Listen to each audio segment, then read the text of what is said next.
पुणे विशेष न्यायालयाने या नसरापूर प्रकरणामध्ये त्या कांबळे नावाच्या नराधमाला फाशी मरेपर्यंत फाशीची शिक्षा दिली. त्याबद्दल मी त्या शिक्षेचं मी स्वागत करते.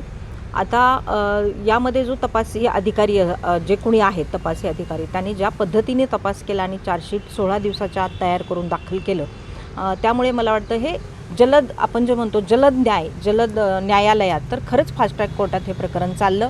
त्याबद्दल मी त्यांचंही स्वागत करते. परंतु महाविकास आघाडी सरकारच्या काळातमध्ये साकीनाक्याला मुंबईला असंच एक प्रकरण घडलं होतं. फक्त तिथं 32 वर्षाच्या महिलेवर बलात्कार झाला होता. तर तिथंसुद्धा 10 महिन्याच्या आत त्या नराधमाला शिक्षा झाली होती.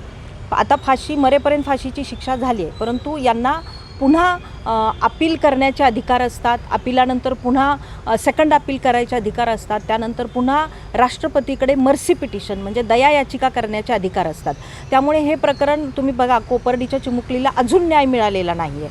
म्हणजे हे पुन्हा नंतर हे प्रकरण राष्ट्रपतीपर्यंत जातं आणि राष्ट्रपतीकडे दुर्दैवाने मी आपल्याला सांगते, राष्ट्रपतीकडे शेकडोनी मर्सी पिटिशन्स म्हणजे दया याचिका पेंडिंग आहेत.